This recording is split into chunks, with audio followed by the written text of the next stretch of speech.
Welcome to Serving Locally with me, your host, Mrs.Deines.Serves, a podcast where we spotlight service in the Longmont and surrounding communities. All right, let's connect.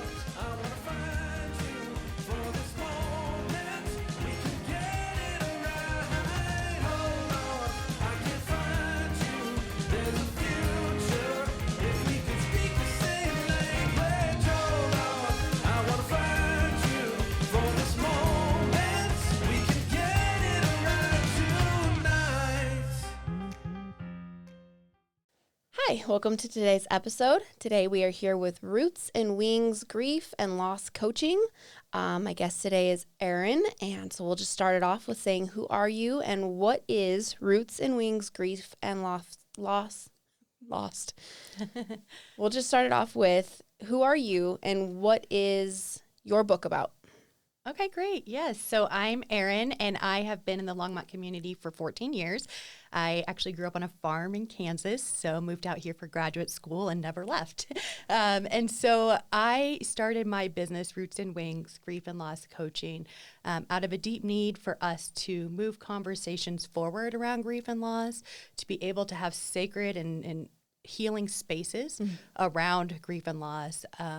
Over 10 years ago, my firstborn daughter, Evelyn, died here in Longmont. She was 3 months and 22 days old. She was at daycare and did not wake up from her nap and was rushed to Longmont United Hospital. And over the past 10 plus years, my life has been on a healing journey. But early on, grief dismantles us in so many ways and then kind of repurposes us with ways that make us more open-hearted, I think. I think that's the promise of grief. And so that's what led me to where I'm at today and working with adults going through any type of loss. So I help adults with home loss, job loss, life transitions, in addition to death loss.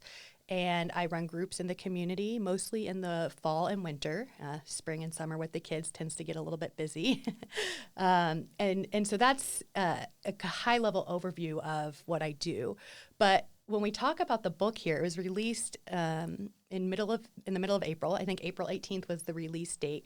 And this was many years in the making. So I started my career as a high school language arts teacher. That was my first career in Kansas a long time ago. And I always loved writing. And I, even as a kindergartner, remember finishing the creative process of writing a book about a mouse that was probably a sentence a page, but handing that over to my mom and feeling that just that empowerment of creating something in that way. So I've always had this bug to write something. And that started to really form around the topic of a new age coming of age Little Women type story based on my sisters and I, and how different how different our paths have been and what we have pursued in our lives. And I even told my American Lit professor in college, I was like, I've got to write this story. It's in me. And so I would go to the Longmont Writers Group at the Longmont Public Library and try to write that story. And I would maybe get a few words on the page, and that was it. It was not meant for me to write that story. That is somebody else's story to write. But this book flew from me, within me, from a higher power, out of me, and it's what I have been meant to offer the world. And it's based on my personal narrative. It's based on research-based best practices in grief care and grief support. And then it includes guided activities for the reader at the end of each chapter. And my friend from my graduate program, she lives out in Pennsylvania. She was my editor. She owns an editing company now. And when I first went to her about writing this book, I had a lot of this poetry that I wrote in like the darkest depths of my grief. And it was very depressing. And so I was like, hey, I think this could be something to share in a poetry compilation. And she was like, I don't think that's a good idea. So I learned at that moment that was probably not the pathway for this book, but we did resurrect various poems. And so there are some poems in the book as well. Oh, that's cool. Yeah. That's great. Give us a little background about your business. Yeah, so I launched Roots and Wings Grief and Loss Coaching after being a leader of a coaching program at CU Boulder. I was an administrator there and really worked to create a program that was responsive and research-based to the needs of the student community there in terms of how do we better support people going through change. And so that was the kind of root of moving into the coaching world, where I really got to see how effective it can be when it's applied to various life situations. And when I was going through my grief and loss experience, there wasn't really any coaching modalities out there, and there really aren't still today for grief and loss. They're either counseling, acupuncture, faith-based things. There's a lot of different things that are doing really good work here in our community in general, but just across the U.S. too. But I needed something that would help me move through the change and healing that grief can provide. And so I was on a walk one day and realized that I needed to find a way to combine the coaching modality of supporting people through change with what we know about what happens with humans in grief and loss, and how that can be highly individualized and supported through the coaching process. So that's what got me started in my business. I've worked with people across the United States. I've had clients in different states, but mostly here in the Longmont community. And it's been mostly a one-to-one coaching program for people. Again, I've ran groups through the business as well, and those have gone really well. But other than that, my business also offers training and workshops to organizations. Recently, I provided a training for graduate students at NCAR, which I thought was really cool because— What's NCAR?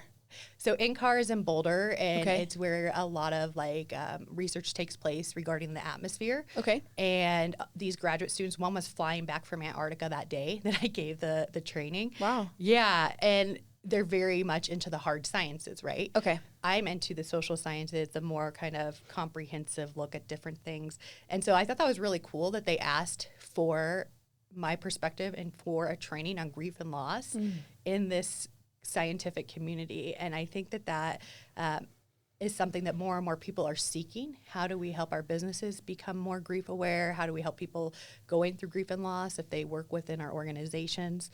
And so I'm starting to see that that's another key pathway in the work that I do. And I'm actually collaborating this week with E4All here in Longmont. They're a Entrepreneurship for All organization.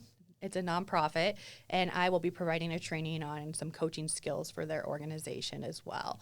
So this training aspect goes back also to my teaching days, right? Everything's connected, right? When you look back, yes, it's hard to see when you look forward. Yes. But when you look back on your life, you can see how the through lines make a lot of sense. What is your focus at Roots and Wings Grief and Loss Coaching? Yeah, my focus is providing a space for people to show up completely authentically and tap into their authenticity and curiosity to use their grief as a catalyst for their own wants and needs. And that's not a linear process. We might be working together through a lot of anger or really challenging emotions or thinking patterns. At the same time, oftentimes clients who come to my business are wanting to start finding ways to manifest the change in their life that they want while carrying the grief with them. We carry our grief with us. It is not something we get over. No. Yeah. And that is another thing that I think a lot of people will want to know. Well, how do I do that for me authentically? And I think that, again, there's not enough spaces or there's not enough attention in that way culturally. And so people need, the coaching services. Time heals all wounds, right? Not this one. Yeah. Not this one. Exactly. It's not just time. And the way that I like to think about it is, so there's a book called The Grieving Brain.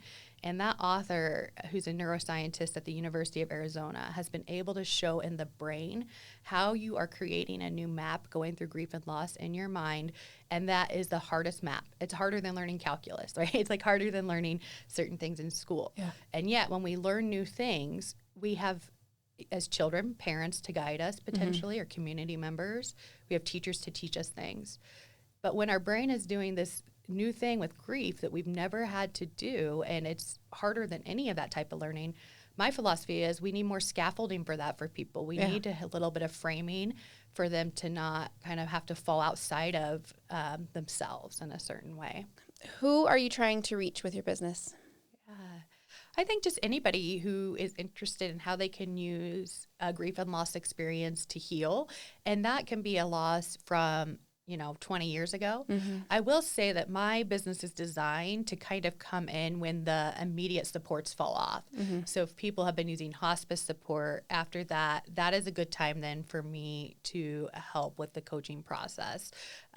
People who, maybe aren't using hospice for various reasons. It's not a part of their story. I would say a few months out from a loss, it would be probably the earliest to really access the coaching support. I can, help people with triage and different things early on, but the way that I've designed my program, I'm really trying to reach anybody wanting to use the grief and loss experience to heal who've experienced really any type of loss. So it's very broad, right? And it's only for adults. My expertise is in working with adults. What makes your work different than other similar businesses or outreach? Yeah. So I think what makes my work different is very few people I've come across in the helping professions have specific expertise in grief. Mental health counselors, a lot of them will tell me in their graduate school programs, they maybe got a month on grief and loss. And actually, I was speaking with a mental health counselor who supervises other counselors here in the community this past week. And she was talking about how in a lot of the mental health counseling training, it's this underlying thing that's kind of on the side where they're more trained to look at the trauma or other pieces. And that has not necessarily always been that effective. And so I think that that's an important piece that we need to kind of recognize is that we do need more people who specialize in this work and really understand the holistic components of how grief and loss intersect with the individual. And that includes the mind, body, spirit, and then it also includes your creativity and all the external factors that interplay with grief and loss. And like I said, when I was looking for this type of support, it really didn't exist. And I'm still trying to find people who are doing what I'm doing, and it's kind of hard to find that at the moment. So I think that's the key to my work. That's great. Can you tell me a little bit about how you came up with the name Roots and Wings Grief and Loss Coaching?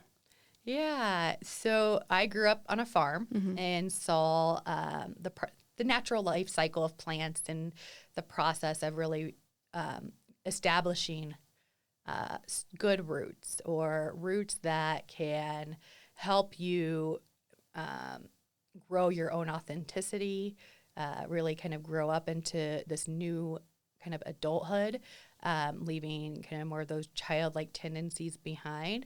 And so when I think of the roots, that's really kind of where that started from and started to really shape me. And then in terms of the name of my business, and then also the complexity of roots. Some of us have roots where there might be a lot of trauma with our roots or maybe we didn't fit in where we grew up or things like that. And so it also is a place to heal in that capacity.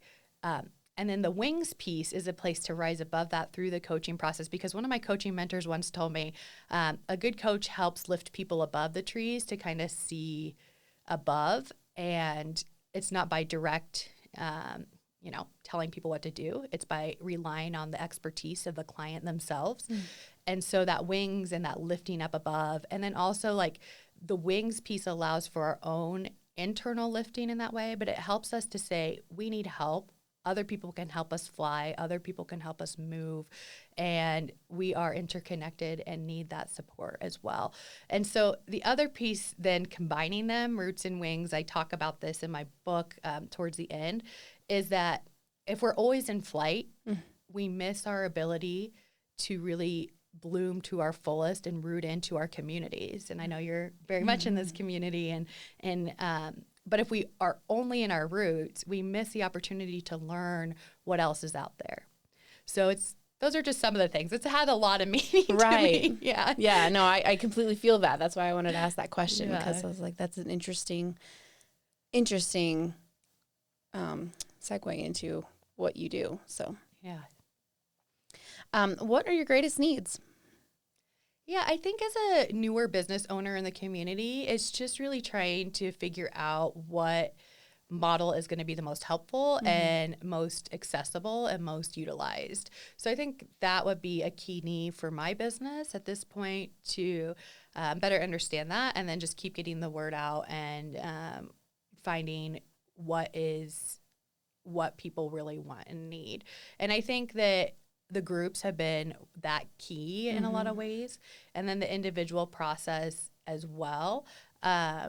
But I think the other piece that my needs are right now in particular are I released the book in April, and now I'm just trying to figure out, what do I do from here? How do I get the word out about the book?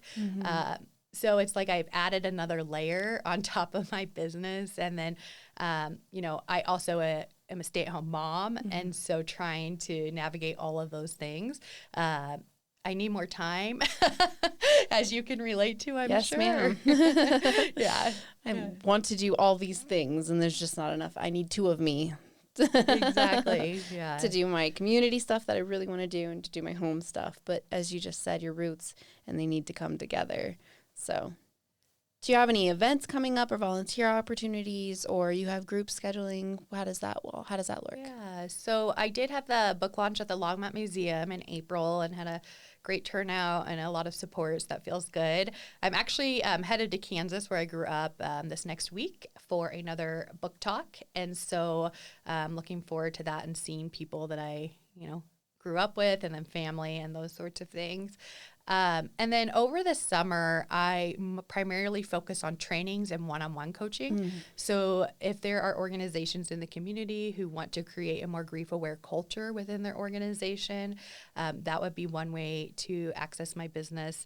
And then again, just trying to figure out, I think this summer, I'm giving myself the summer to figure out what my strategy is with this book. Right. Because I've already gotten amazing feedback from people, and just like all the reviews that have been pouring in. It's just great to see that something can be helpful to people's grief experience. And books have always been part of my life in that way too. When I was early on in my grieving experience, I would go to Barnes and Noble or other bookstores, and I literally would feel like books just fell off the shelf in front of me, and that's what I needed to read. It was they were very helpful. Yes. Yeah. So how can people contact and find out more about Roots and Wings Grief and Loss Coaching, your book? I'll have it obviously on my QR code, and I'll share your stuff on my socials, and it'll be in the description, but go ahead and just let them know. Yeah, so my website is rootsandwingsgriefcoaching.com. And that is one way to reach me. You can also reach me via email, which is my first name, ERYN, at rootsandwingsgriefcoaching.com. And then people can reach me via phone, whether that's text or a voice call, and that's 720-745-0976. And then I offer appointments and sessions both in person in Southwest Longmont or virtually as well. So those are the options for accessing the services too. Where can they find your book? Good question. So it is on Amazon, it's at Barnes & Noble online, and then it's at Composition Bookshop here on Main Street, the new bookstore that just opened. So they have a few copies of the book and then a copy of the journal there as well. And then I'm continuing to figure out where else people can find this book. It will soon be in the Boulder bookstore, and it's just going to be a process. But at this point, if you're in Longmont, check it out at Composition Bookshop. But if you're not, Amazon or Barnes & Noble online. Wonderful. Is there anything else you would like to add, maybe that we skipped over, just that you feel like you need to just talk about for a little bit? Some free space for you. Yeah. I don't know. I guess I want to go back to this concept of, because I've talked a lot about my work with individuals in the grief space, and I've kind of hinted around like this grief aware culture idea. And my business isn't an advocacy organization necessarily. And part of what I feel in my heart is that we do need to have bold conversations about grief and loss in our communities, and really start talking about how we can be communities of healing and trust. And I think that, we have a loneliness epidemic. Yes. Not pandemic. Yeah. A loneliness epidemic. And then we have a lot of mental health challenges that our culture and people are facing. And I think part of that piece to healing those parts of our culture lies in the grief and loss space, and what we can do to support people in grief and loss experiences, rather than typically, you show up for the funeral and then you leave. That's or the person who is left grieving then feels very isolated, and then that turns into the complexity of mental health challenges and more. And so I just want to say, in addition to the work that I do, I think it's time for us to start really holding grief and loss in our communities. As a Stephen minister in my church, this is what we do. We come alongside people for as long as they need. It can be a year, it can be 2 years, because things keep piling up. You have a loss, and then, okay, now we're starting to maybe make some progress, but then maybe you lost your job. Yeah. And then it all comes back, and there's this whole other layer and this onion effect of growing of, how do I deal with, how do I live with, and how do I grow from here? And to have somebody just with you, just to be a soundboard, to even just, have something that's just that you have an hour a week that's just for that person, that you are there empathizing, feeling with them, talking with them. And so I completely, my heart's right there with you, because I do the loneliness that we experience here, all of us, not just in Longmont, but just in the world entirely. Like you said, it's an epidemic of loneliness. We are on our phones connected to the world. We are not connected to anything. So I completely feel that, and I am so happy that you're doing this work and that you are being so vulnerable to share your story and to go along other people and help them get through it as well.